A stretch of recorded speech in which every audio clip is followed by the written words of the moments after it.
그리고 이게 또 보면은 변호사 비용이 나와요. 이제 천지훈 변호사가 그 깡패들한테 청구할 때 착수금 500, 압수수색 대응 방문 5,000, 검사 면담 4,000, 향후대응 및 자문, 뭐 식대 3만 원 이렇게 했는데 이게 실제 좀 수임료랑 비슷한가요? 전관 출신이면은 네. 검사 출신이잖아요. 좀 현실성이 있어요. 1,000원짜리로 내가 할 수 있냐? 저희가 지금 딸린 우리 구성원들이 10명이 넘어가지고 원래 변호사 인건비만 해도 이분이 좀 무책임한 게 데리고 있는 그 사무장님이 계세요. 근데 그분 월급을 어떻게 주고 있는지가 되게 그러니까. 궁금하더라고. 그리고 자기는 정장 막 한 300만 원짜리 돼 보여. 정장 이렇게 그러니까. 입고 다니시고 하는 게. 드라마 보면서 좀 인상 깊었던 게 천변이 마지막 변론을 딱 하고 멀리를 보면서 이렇게 딱 끝내더라고요. 그러신 적 있으세요? 멀리를 본다 이게 뭐야? 나 너무 집중해가지고 내가 어떻게 하는지 모르겠는데 제가 하면서 스스로 아 나 진짜 말 잘한다. 뭐 진짜 멋있다 이렇게 생각하는 거 좀 있어요. 있어요. 네. 왜냐면 배심원 그 표정이 눈에 보여요. 변화되는 게. 오케이 3번 클리어, 4번 설득됐고 7번 도전 중 이런 게 하면서 좀 메타인티적으로 좀 와 느껴져. 잘하실 것 같아요. 네, 그래서 저는 국민참여재판에 굉장히 자신 있고 또 이번 달에도 하나 하는데 내가 진짜 이번 달에 무죄 받고 싶거든요. 나 우리 의뢰인 너무 억울한 것 같아. 진짜 진심으로. 야! 문과도 살만해. 진짜 네 안녕하세요 문살만의 하진기 변호사. 신경철 회계사. 신원철 농사입니다. 네, 오늘은 저희가 드디어 이제 좀 씨를 얻어 타기 위해서 1,000원짜리 변호사라는 드라마를 열심히 시청을 해봤습니다. 그래서 이게 실제 모습과 좀 얼마가 뭐가 다르고 뭘까 재밌는지를 한번 저희가 좀 이야기를 해볼게요. 저희 변호사님도 계시니까. 네, 제가 또 개혁 변호사니까. 저는 일단 이 1,000원짜리 변호사 시작하기 전에 변호사들 단톡방에서 좀 이야기가 많았어요. 어떻게 이런 드라마를 만드냐. 어떤 면에서? 1,000원짜리가 무슨 말이야. 변호사들 사이에서는 약간 자기의 값을 높이려고 하는 뭐 1,000만원짜리, 1억짜리 뭐 이렇게 올라가는데 1,000원짜리 해버리면 우리 어떻게 사냐 이런 우리의 품격을 떨어뜨린다. 품격을 떨어뜨린다. 예, 그래서 약간 좀 시작 전부터 악평이 많았어요. 이거 좀 변협해서 해야 되는 거 아니냐. 그리고 약간 그 포스터도 변호사가 자판기 안에 있습니다. 아, 그래요? 예, 그래서 이거 누르면 나와. 그 혹시 그 인권 변호사 이렇게 해가지고 하시는 분들 아예 무료로 하나요? 아니면 아니죠, 돈을 좀 받아요. 국선. 네, 국선. 네, 저도 한 달에 하나씩은 국선을 하는데 한 40만 원 정도 이렇게 나라에서. 건당 이렇게 나와요. 그리고 그거를 전담하시는 분들이 판사로 많이 가요. 근데 국선이 의무가 있는 거예요? 아니 그건 아니고 이제 본인이 착한 정말- 사람 하는 거죠. 우리 변호사님도 착한데. 아 그러니까 한 달에 하나 정도 최소한의 윤리적 자양분을 위해서 하고 있고요. 만약에 제가 변호사님한테 저희 친하니까 1,000원만 드릴 테니 수임을 좀 해달라 하면 하실 거예요? 1,000원? 아 그거 약간 기만 아니에요? 차라리 무료로 하든가. 그래 무료로. 근데 무료로 하는 것도 변협에다 신고를 해야 돼서 할 수 있는 수가 제한이 돼 있어요. 근데 저희가 이제 선임계 내는 비용이 12,000원이거든요. 1,000원 내면 실은 마이너스예요. 그래서 이게 1,000원짜리 변호사가 국선만 해도 40만 원이 들어오거든요. 그러니까 사실 좀 비현실적이긴 하다. 약간 좀 팩트 체크를 안 한 부분이 있을 수도 있겠네요. 그러면 그게 견적표 같은 게 있나요? 예를 들면 형사 얼마, 뭐 이제 민사 얼마 이런 것처럼 있죠. 이제는 네. 변호사들이 뭐 암묵적으로든 네. 뭐 대외적으로든 이렇게 정해져 있는 표가 있나요? 견적표가? 처음에 그 가격 정하는 게 되게 어렵고 그게 또 노하우긴 하거든요. 근데 보통 펌마다 다 가지고는 있어요. 그리고 대외적으로도 어느 정도 형성된 가격대는 있고 근데 이제 막 전관 출신이다 이렇게 검사 출신이면은 사건 하나에 최소 3,000원 할 거예요. 네. 이제 저희 같이 좀 젊고 이렇게 시작하는 변호사들이 이제 1,000만 원 아래대에서 이제 뭐 500부터 시작해서 이렇게 가는 거고 이 정도 검사 출신 이렇게 해갖고 나왔으면은 최소 3,000에서 5,000원 시작할 거예요. 근데 지금 이제 거의 뭐 무료로 한다. 그럼 이제 1, 2화 보면은 이제 국민 참여 재판이라는 제도가 나오는데 네. 요거는 뭐 어떤 제도? 이게 우리가 이제 그 미국 법정 영화 보면은 배심원들 앞에다 세워두고 이렇게 설득해갖고 투표해가지고 이제 결과 나오고 이제 이런 거 있잖아요. 이거를 이제 우리나라에서도 이제 좀 만든 거예요. 또 이제 이번 달에도 제가 국민참여재판 하나 하거든요. 네, 그래서 굉장히 그건 좀 리얼하게 잘했어요. 근데 일단 검사님들은 좀 싫어해요. 판사님들도 이게 좀 신청을 하면 좀 안 받아주는 경우가 많긴 한데 요즘 그래도 대법원에서 막 장려를 하긴 해가지고 그래도 이제 좀 꽤 늘어나고 있는 추세예요. 제가 배심원으로 신청을 하면은 참여할 수 있나요? 배심 신청이 아니라 국가에서 강제로 부릅니다.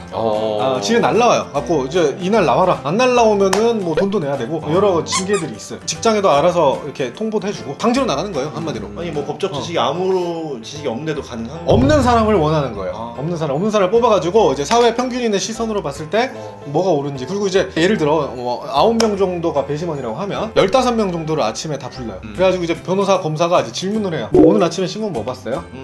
어느 살인 사건에 대해서 어떻게 생각해요? 뭐 전자발찌에 대해서 어떻게 생각해요? 이렇게 물어봐가지고 나한테 불리한 배심원들은 좀 날려요. 몇 명까지 날릴 수 있어요? 구형이나 무기징역까지 선고가 가능한 사건은 9명이고 그 외에는 이제 7명을 원칙으로 하는데 뭐 5명으로 하고 이거 그때그때 좀 정할 수가 있어요. 그래서 7명이다 치면은 한 15명 정도를 한꺼번에 불러가지고 검사가 제끼고 변호사가 제끼고 뭐 이렇게 하는 거죠. 이제 전 인상 깊었던 게 이제 상자를 이렇게 딱 보여줘요. 이제 배심원 앞에 가서 여기다가 이 사람이 유죄라는 증거를 대라. 그러니까 못 대죠. 근데 이게 정말 좀 간과하는 건데 대부분 사람들이 변호사한테 무죄 증거를 대라고 하는데 실은 유죄 증거를 검사가 대야 돼요. 그게 이제 헌법상 무죄 추정이고 여기에 검사가 유죄 증거를 넣으라고 검사한테 막강한 권한을 준 거거든요.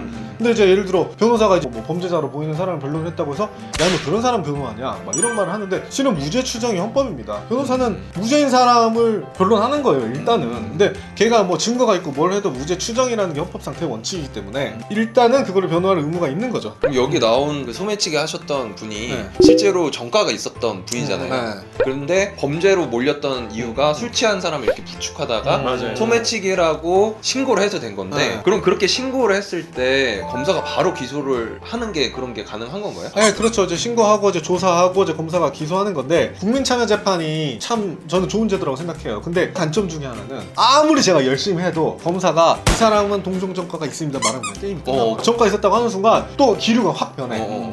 이 사람에 대한 선입견이 확 쓰여지는 거죠. 근데 이분은 그런 전과가 있다는 사실만으로 검찰 쪽으로 더 빠르게 넘어갈 그런 그렇죠. 가능성이 사실 있죠. 아. 네, 그래서 동종전과가 있으면 굉장히 불리해요. 안 믿어져요. 그걸 또 비꼰 게 또 변호사가 똑같이 흉내내서 소매치기 맞아요. 하는데 변호사라고 해서 그냥 쉽게 뭐 끝나지 않아요. 그러니까 이제 이런 선입견을 좀 이제 풍자한 것 같아요. 근데 이제 배심원 제도나 국민참여재판을 변호사들이 많이 신청하려고 하거든요. 좀 자기가 자신 있으면. 근데 그 이유가 배심원들이 생각보다 세게 못 때려요.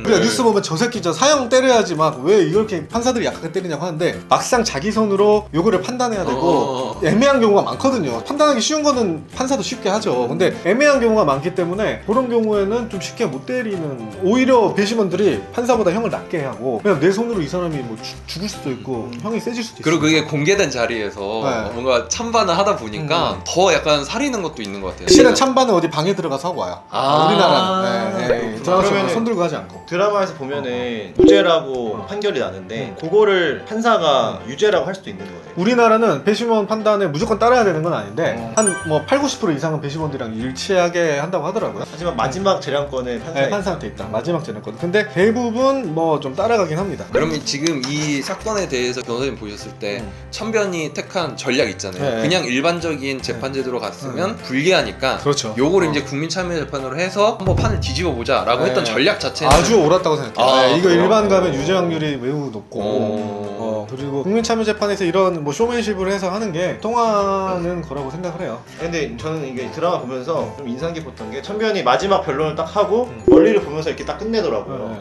그런 생각 있으세요? 아니, 멀리를 본다는 게 뭐야? 나 너무 집중해가지고 내가 어떻게 하는지 모르겠는데 제가 하면서 스스로 아 나 진짜 말 잘한다. 뭐 진짜 멋있다 이렇게 생각하는 좀 있어요. 있어요. 네. 왜냐면 배심원들 표정이 눈에 보여요. 변화되는 게. 오케이 3번 클리어, 4번 설득됐고 7번 도전 중 이런 게 하면서 좀 메타인티적으로 좀 와 느껴져. 잘하실 것 같아요. 네, 그래서 저는 국민참여재판에 굉장히 자신 있고 또 이번 달에도 하나 하는데 내가 진짜 이번 달에 무죄 받고 싶거든요. 나 우리 의뢰인 너무 억울한 것 같아요. 진짜 진심으로. 그래서 요걸 한번 해보고 싶다. 제가 이거 잘 되면 또 썰을 풀어드릴게요. 그리고 보면 항상 마지막에 멘트 있잖아요. 네. 마무리 멘트. 그게 정말 중요한 것 같더라고. 그러면은 항상 하기 전에 이제 변호사님도 마지막은 내가 이렇게 갈무리 한다던가 이런 뭔가 멘트 같은 거 딱 그런 것도 생각해놓는 있죠. 약간 드라마나 연극처럼 좀 짜요. 질문도 좀 짜고 대본을 약간, 좀 약간 하죠. 액팅 비슷하게 이렇게 해야 되는 게 있어서 이번 달에 있는 재판 진짜 기대하고 있거든요. 그리고 이게 또 보면은 변호사 비용이 나와요. 이제 천지훈 변호사가 그 깡패들한테 청구할 때 착수금 500, 압수수색 대응 방문 5,000, 검사 면담 4,000, 향후 대응비 자문, 뭐 식대 3만 원 이렇게 했는데 이게 실제 좀 수임료랑 비슷한가요? 전관 출신이면은 네. 검사 출신이잖아요. 좀 현실성이 있어요. 일단 착수금 500이 오히려 비현실적이고 착수금이 한 3천에서 5천 해요. 3천에서 3천에서 5천 하고 압수수색 대응 및 방어도 한 3천은 할 거예요. 검사 면담비를 따로 받는 건 아닌데 이거는 약간 그런 것 같고 자문이나 뭐 1,000 해가지고 뭐 한 1억 정도는 요 정도 커리어라면 5천에서 1억 정도는 나와요. 내가 검사 출신 변호사를 고용을 하게 되면 1억 정도는 변호사들 발끈합니다. 고용 계약이랑 선임 계약은 아예 다르거든요.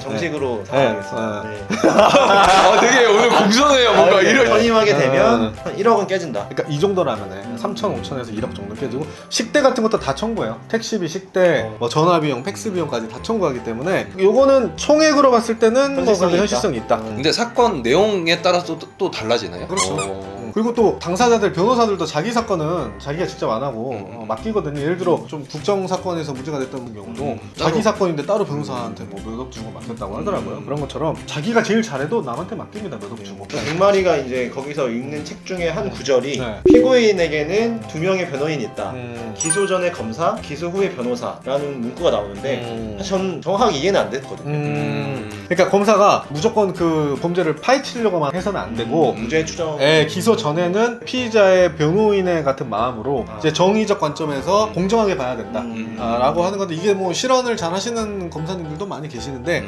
이제 또 무조건 이제 좀 죄를 더 캐내려는 스타일들도 있죠. 그런 거를 경계하는 말이에요. 그래서 이제 저는 이 드라마 되게 기대하고 재밌게 보고 있고, 근데 이제 1,000원짜리로 내가 할 수 있냐